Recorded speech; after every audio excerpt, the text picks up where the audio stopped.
जैसे मेरे टाइम पे ये कहते थे, पता है कोटा में है ना, बच्चे रात रात भर अल्कोहल पी के पढ़ते हैं, नींद नहीं आती है, सिगरेट पी के पढ़ते हैं, नींद नहीं आती है, भाई साहब खतरनाक, मतलब मोटिवेशन मिलता है। अरे खतरनाक आदमी और तुम एकदम बर्बाद कर रहे हो। नींद बहुत आती है सर, ये है ना, ये एक बहुत मतलब डिबेटेबल टॉपिक हो जाता है। ठीक है, डिबेटेबल इन द सेंस कि क्या है कि ये आप नहीं, इससे हर कोई परेशान है। मैं आपको अपने लाइफ की छोटा सा एक इंसिडेंट शेयर करता हूँ। मैं जब 12th में था ना, तो 12th मैंने किया हुआ है रांची से, ऑक्सफोर्ड पब्लिक स्कूल से। और जब मैं 12th में था तो वहाँ पर जब मैंने माहौल देखा था, बच्चे आईआईटी के लिए किस तरीके से एकदम जद्दोजहद थे, पागल थे पूरे के पूरे, एकदम जो है मेरे रूममेट इस तरीके से फलाना कोचिंग फिडजी में और आकाश में और कहाँ कहाँ पर कोचिंग कर रहे थे। कोटा का माहौल एक अलग ही देखने को मिल रहा था। तो वहाँ पर मुझे ऐसा लगता था ना कि जो मेरे पास 24 घंटे हैं शायद वो कम है, मुझे और पढ़ने की ज़रूरत है। लेकिन मजबूरी शरीर की ऐसी होती थी कि यार नींद तो आना लाजमी है, खासकर जब एक बिहारी हैं, ठीक है, और यहाँ दोपहर में जब चावल खाएंगे तो नींद तो आएगा ही आएगा। अब वैसे कंडीशन में मैं ना अपने नींद से परेशान हो गया। एक दिन मैं थकार कर पहुंचा एक मेडिकल शॉप में और मैंने जाकर बोला कि भैया देखो बात ऐसी है, कोई तुम्हारे पास दवा है जिससे नींद नहीं आए तो वो मुझे दे दो, क्योंकि मुझे जो है ना बड़ी मुश्किल से मैं घर से यहाँ पर आया हूँ, पैसे बड़ी मुश्किल से लेकर आया हूँ और सोता रह गया तो बड़ा मुश्किल हो जाएगा फिर। उन्होंने कहा भैया नींद लाने की दवा है लेकिन नींद भगाने की कोई दवा नहीं है। तो पहली निराशा हमें वहीं पर मिल गई। हमने कहा यार ये तो उल्टा हो गया, फिर नींद और आ रही है, ये भाई साहब नींद लाने की दवा दे रहे हैं, नींद भगाने की दवा नहीं है। फिर वहाँ पर मेरे क्लास के एक टीचर मिले, उन्होंने कहा पता है आदित्य क्या है, मैं सुबह इस स्कूल में 7 बजे आता हूँ और मैं अपने घर जो है ना रात 9 बजे जाता हूँ। समझिएगा मेरी बात को, मैं सुबह 7 बजे आता हूँ और रात 9 बजे अपने घर पे जाता हूँ और 9 बजे जाने के बाद भी मैं जो है 12 बजे सोता हूँ अपने बीवी बच्चों से बात करते हुए। मुझे तो नींद नहीं आता, तुम्हारे इस उम्र में तुम्हें क्यों नींद आ रहा है? और आज मेरी उम्र 45 की है, मेरे पास इतने बंगले हैं, मेरे पास ये गाड़ी है, मेरे पास ये फ्लैट है, लेकिन मुझे नींद नहीं आती है तो तुम्हें क्यों आ रहा है? मेरा जवाब उन्हीं के बात में छुपा हुआ था। क्या होता है ना कि इंसान को जो नींद है ना वो कोई दवा से नहीं दूर की जा सकती है, कोई मोटिवेशन से दूर नहीं की जा सकती है। अगर नींद जो है वो दूर होगी ना तो आपके अपने इनर मोटिवेशन से दूर होगी, आपके अपने अंदर जज्बे से दूर होगी। जिस दिन आप समझ लीजिए कि आपको पाना क्या है, जिस दिन आप समझ लीजिए कि आपको जाना कहाँ तक है, तब तक आपको नींद नहीं आएगी। इसीलिए तो एपीजे अब्दुल कलाम ने कहा है कि सपने वो नहीं होते हैं जो आप सोने के बाद देखते हैं, सपने तो वो हैं जो आपको सोने नहीं देते। और आज इस बात को मैं वाकई में मानता हूँ। आज सुबह मैं 7 बजे उठता हूँ, 7 बजे से लेकर 11 बजे तक गुरुकुल में क्लास और 11 बजे से लेकर रात के 11 बजे तक ऑनलाइन स्टूडियो और क्लासेस होती हैं। मुझे बीच में नींद ही नहीं आता। कई बार ऐसा होता है कि मैं 3 घंटे सो रहा हूँ, 4 घंटे। जब मैं एक एस्पिरेंट था ना, मैंने उतनी मेहनत तब नहीं की थी जितनी मेहनत मैं आज कर रहा हूँ, ये बात मुझे पता है। तब मैं 7 घंटे की नींद ले लेता था, आज मेरे पास 5 घंटे का भी नींद लेना मुश्किल हो गया। क्यों? क्योंकि मेरे आंखों में वो चमक है। मुझे इंडिया में बहुत बड़ा नाम कमाना है, मुझे एक बहुत बड़ा एजुकेटर बनना है, मुझे बच्चों को बहुत कुछ देना है। मैं खुद तो अब इंस्पेक्टर बन चुका हूँ, मुझे उन्हें भी बनाना है। और ये जो सपना है ना, ये जो एक ललक है ना मेरी, ये मुझे सोने नहीं देती है। खुले आंखों से मैं सपने देखता हूँ और उन सपनों को मैं हकीकत में अगले दिन बदलने की कोशिश भी करता हूँ।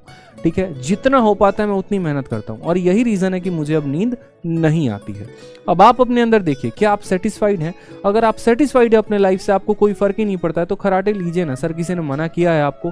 सोइए ना जितना सोना है, घोड़ा बेच कर सोइए, क्या परेशानी हो रहा है? ठीक है, मैं रात में जब भी ट्रैवल करता हूँ ना ट्रेन से, और जब ट्रैवल करते वक्त मैं रेलवे स्टेशन पर जब मेरी गाड़ी रुकती है और मैं जब बाहर देखता हूँ तो मैं ये देखता हूँ कि टीटी भी जगा हुआ है, मैं ये देख रहा हूँ सफाई वाला भी जगा हुआ है, मैं ये देख रहा हूँ कि वहाँ जो चिप्स बेचने वाला जो स्टॉल लगा कर है वो भी जगा हुआ है। वो क्यों जगा हुआ है? क्या उसको नींद नहीं आ रही है? भाई उसको भी नींद आ रही है, लेकिन उसका पेट उसको अलाउ नहीं कर रहा है। उसको पता है कि मुझे अपने लेवल को यहाँ से ऊपर लेकर जाना है, मुझे अपनी जिंदगी में और आगे बढ़ना है। तो जब आपको ये होश आ जाता है ना कि मुझे लाइफ में आगे बढ़ना है, फिर नींद कुछ भी, नींद बाल बाका भी आपका नहीं कर सकती है। लेकिन जब आपके एक तरीके से सपने कमजोर पड़ जाते हैं, आप अंदर से कमजोर पड़ जाते हैं ना, तो फिर नींद आपके ऊपर हावी होता है। इस बात को ध्यान रखिए। परीक्षा के 4 दिन बचे हुए हैं, उस केस में आप मुझसे ये पूछ रहे सर नींद आती है, कंट्रोल कैसे करें? यानी आपका इनर मोटिवेशन जो है वो बहुत डाउन है। आप अपना पहले एक मंजिल सेलेक्ट कीजिए। जैसे मैं हमेशा क्या कहता था कि मैंने फिक्स कर लिया था कि मुझे बनना क्या है, इसलिए आप जब भी मेरे टेलीग्राम पर देखेंगे ना, तो मेरे टेलीग्राम पर वही पोस्ट की वर्दी मिलेगी जो मैं शुरू से चाहता था। मेरे मन में 2 पोस्ट थे, या तो मैं MEA लूंगा, नहीं तो मैं एक्साइज इंस्पेक्टर बनूंगा। मिनिस्ट्री ऑफ एक्सटर्नल अफेयर इसीलिए लेना था क्योंकि पूरे विदेश दौरा करना था। चूंकि आप लोगों से जुड़े रहना है, फॉर फ्यूचर जुड़े रहना है, तो इसलिए मैंने MEA का प्लान कैंसिल किया और एक्साइज लिया। मेरा मन में वो पहले विजन क्रिएट हुआ, उस सपने को मैंने हकीकत में बदला। दिन रात मैंने मेहनत की, मैं दिन रात लाइब्रेरी जाता था, सुबह से लेकर रात तक मैं जो है ये मॉक टेस्ट हो गया, वो प्रैक्टिस शीट हो गई, ये हो गया, वो हो गया, वो हो गया, क्वेश्चंस क्वेश्चंस क्वेश्चंस, जीके नहीं आया तो सिर्फ क्वेश्चंस, लूसेंट की ऑब्जेक्टिव हो गई, घटना चक्र हो गई, ये सारी किताबों को लपेट डाला। नींद तब भी नहीं आई, और नींद आती थी तो ब्लैक कॉफी 2 रुपए की नेस्कैफे लेकर आता था, ठीक है, और यार गर्म पानी मैंने उसको मिलाकर बिना चीनी के साथ मैंने पिया है। जितना कड़वा लगता था ना, जितना ज्यादा कैफीन अंदर जाता था, उतना दूर नींद मुझसे भागता था।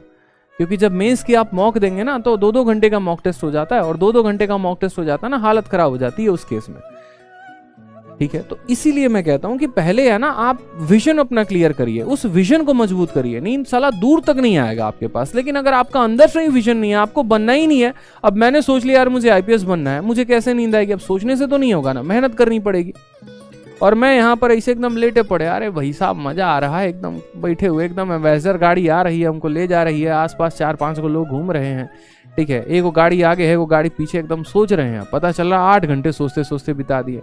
तो ऐसे लोगों का कुछ हो नहीं सकता। फिर जो सोचा है ना, अब वक्त आ गया, उसको आओ टेबल पर बैठो, हकीकत में बदलो, बिछावन छोड़ो, निंद्रासन है वो भाई साहब छोड़ दो उसको। हकीकत बदलेगी वही कुर्सी टेबल से, हकीकत बदलेगी वही किताब से, हकीकत बदलेगी वही वीडियो लेक्चर से। सोचने से कुछ नहीं होने वाला है। अगर होना होता ना तो बहुत कुछ हो गया होता। कुछ लोग पता है क्या बोलते हैं, सर मैं बहुत ज्यादा एग्जॉस्ट हो जाता हूं ना तो मैं सिगरेट पीने चला जाता हूं। भाई साहब खतरनाक आदमी है आप। ये भी कहते हैं सर मैंने तो इंस्पिरेशन लिया हुआ है, मैंने देखा था सर कि नेहरू जी भी सिगरेट पीते थे, ठीक है। मैंने कहा यार तुम खतरनाक आदमी हो, मतलब ऐसे तो तुम एक काम करो, भगत सिंह को देख लो फिर, ठीक है। ये भी पढ़ लो ना कि भगत सिंह जब जेल में थे तो कितनी सारी किताबें पढ़ डाली थी। भगत सिंह जब आखिरी समय पर फांसी पे लटकने वाले थे तब भी वो एक किताब पढ़ रहे थे, और उन्होंने जेलर से ये कहा था भाई कुछ पन्ने बाकी रह गए हैं, बस इन्हें पढ़ लेने दो। जबकि उनको पता है कि अब उनके जीवन का जो है एक तरीके से खत्म होने वाला है वो, ठीक है, लेकिन फिर भी आखिरी समय तक वो किताब से पढ़े थे। उससे तो तुम इंस्पिरेशन नहीं लोगे, ठीक है। एपीजे अब्दुल कलाम इतने बड़े मिसाइल मैन, ना नशा है किसी चीज का, ठीक है, ना ही कोई एक तरीके से सिगरेट या कोई ऐब है, लेकिन इतने बड़े भारत में व्यक्तित्व बने, तो मोटिवेशन तो आप उनसे नहीं लेंगे। मोटिवेशन किनसे लेंगे? फर्जी चीजें सुन ली। जैसे मेरे टाइम पे ये कहते थे, पता है कोटा में है ना बच्चे रात रात भर अल्कोहल पी के पढ़ते हैं, नींद नहीं आती है, सिगरेट पी के पढ़ते हैं, नींद नहीं आती है। भाई साहब खतरनाक, मतलब मोटिवेशन मिलता है। अरे खतरनाक आदमी और तुम एकदम बर्बाद कर रहे हो, बताओ। इसी चक्कर में मेरा एक दोस्त था जिसको स्मोकिंग की आदत नहीं भी लगी थी ना, ससुरा वो भी पकड़ लिया। बताओ, मोटिवेशन एग्जाम्पल बड़े लीडर्स का तुम नहीं दोगे। देखने गए थे तुम नेहरू जी पीते थे कि नहीं पीते थे, ये बताओ पहले। अरे यार भगत सिंह का भी एग्जाम्पल दे दो ना जरा एक बार, क्या दिक्कत है, कोई परेशानी है, बता दो जरा। उनका एग्जाम्पल नहीं दोगे, वो एग्जाम्पल दोगे जिसमें तुम कंफर्टेबल हो, पक्का 100% वही एग्जाम्पल दोगे जिसमें तुम्हें कोई कष्ट नहीं होगा, ठीक है, जिसमें तुम्हें मजा आएगा, हमेशा वही एग्जाम्पल दोगे। फर्जी चीजें बंद करो भाई, ठीक है। हम भी वहीं से उठ के आए हैं, कहीं आसमान से उठ के आए नहीं है, इस बात को ध्यान रखो। तो ये फर्जी चीजें जीवन बर्बाद करते हैं और कुछ ना करती, ठीक है। ये करने से ये हो जाएगा, वो करने से वो हो जाएगा, नहीं होता भाई। मेहनत ही सब कुछ होती है। बस यही है कि मेहनत करने का गुदा हर किसी के अंदर नहीं होता है, दम हर किसी के अंदर नहीं होता है, तो लोग एक्सक्यूजेस ढूंढते हैं और कुछ नहीं होता। मुझे पता है कि आप आगे से या तो पूछेंगे नहीं कि सर नींद आती है तो क्या करें, या नहीं तो आप समझ जाएंगे कि अब नींद को कंट्रोल कैसे करना है।